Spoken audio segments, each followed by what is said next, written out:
پھر یہ ہے کہ اللہ سبحانہ و تعالیٰ نے اپنا یہ نام خود رکھا ہے،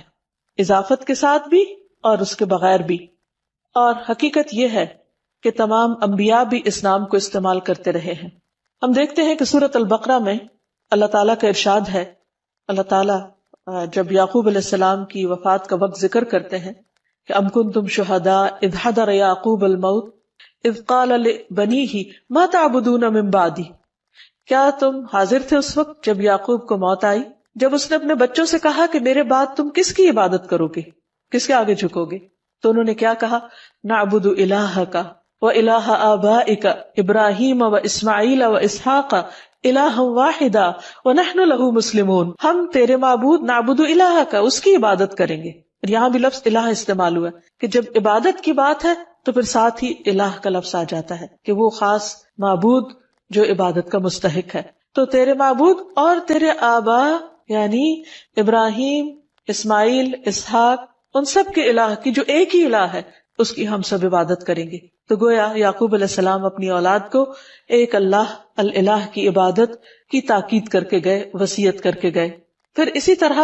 اللہ کا نام الالہ اللہ تعالیٰ کی ذات اور اس کی صفات پر دلالت کرتا ہے، یعنی اللہ تعالیٰ کا یہ نام جو ہے وہ اس کی صفات کو بھی بیان کرتا ہے، اور حقیقت یہ ہے کہ یہ صرف اللہ سبحانہ تعالیٰ ہی کے لیے ہے۔ یہاں یہ بات بھی یاد رہے کہ اللہ سبحانہ تعالیٰ نے خود اپنے ساتھ دوسرے الہوں کا انکار کیا ہے۔ قرآن مجید میں اللہ تعالیٰ فرماتے ہیں سورۃ المؤمنون میں مَتَّخَذَ اللَّهُ مِن وَلَدٍ، اللہ نے کوئی اولاد نہیں بنائی، وَمَا كَانَ مَعَهُ مِنْ إِلَٰهٍ، اور اس کے ساتھ کبھی کوئی الہ رہا ہی نہیں، کوئی اور الہ ہے ہی نہیں، نہ تھا نہ ہے اور نہ کبھی ہو سکتا ہے۔ کیوں؟ اس کے لیے بہت خوبصورت دلیل دی گئی کہ اِذًا لَذَهَبَ كُلُّ إِلَٰهٍ بِمَا خَلَقَ، اگر کوئی اور الہ ہوتا تو وہ جو اس نے بنایا ہوتا وہ اپنے ساتھ لے جاتا، یہ باہم کلیش بھی ہوتا۔ وَلَعَلَىٰ بَعْضُهُمْ عَلَىٰ بَعْضٍ، اور ان میں سے بعض پہ چڑھائی کر دیتے، کیونکہ جب اختیارات بہت سے لوگوں کے ایک جیسے ہوں تو ان میں سے پھر وہ دوسروں سے آگے بڑھنے کے لیے ان کو ہرانے کی کوشش کرے گا۔ سبحان اللہ، اللہ پاک ہے عما یصفون، اس سے جو وہ وصف بیان کرتے ہیں اللہ کا، یعنی اللہ سبحانہ تعالیٰ کے ساتھ کوئی اور الہ ہو ہی نہیں سکتا، کیونکہ کوئی اور ایسی صفات کے لائق ہی نہیں اور کوئی معبود ہے ہی نہیں۔ عبادت کا مستحق صرف اللہ ہے۔ تمام انبیاء نے اسی کی دعوت دی ہے، اعبد اللہ ما لکم من الہ غیرہ، اللہ کی عبادت کرو، اس کے سوا تمہارا کوئی الہ نہیں۔ واعبدوا اللہ ولا تشرکوا بہ شیئا، اور اللہ کی عبادت کرو اور اس کے ساتھ کسی کو شریک نہ ٹھہراؤ، کیونکہ ہماری زندگی کا مقصد ہی عبادت ہے اور عبادت اللہ کا حق ہے،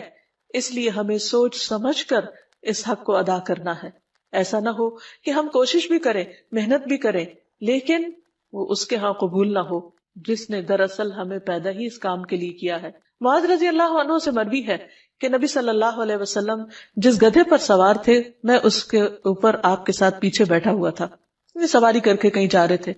اس گدھے کا نام عفیر تھا۔ آپ نے فرمایا، اے معاذ، کیا تمہیں معلوم ہے کہ اللہ تعالیٰ کا حق اپنے بندوں پر کیا ہے اور بندوں کا حق اللہ تعالیٰ پر کیا ہے؟ میں نے کہا کہ اللہ اور اس کا رسول ہی زیادہ جانتے ہیں۔ آپ نے فرمایا، اللہ کا حق اپنے بندوں پر یہ ہے کہ وہ اس کی عبادت کرے اور اس کے ساتھ کسی دوسرے کو شریک نہ ٹھہرائے، اور بندوں کا حق اللہ پر یہ ہے کہ جو بندہ اللہ کے ساتھ کسی کو شریک نہ ٹھہرائے اللہ اسے عذاب نہ دے، یعنی جو شخص توحید پر ہو پھر اللہ سبحانہ تعالیٰ اس کو اپنے عذاب سے، سزا سے محفوظ رکھے۔ پھر یہ ہے کہ اللہ تعالیٰ کو راضی کرنے کے لیے ضروری ہے کہ ہم صرف اسی کی عبادت کریں اور اس کے ساتھ کسی کو شریک نہ ٹھہرائیں،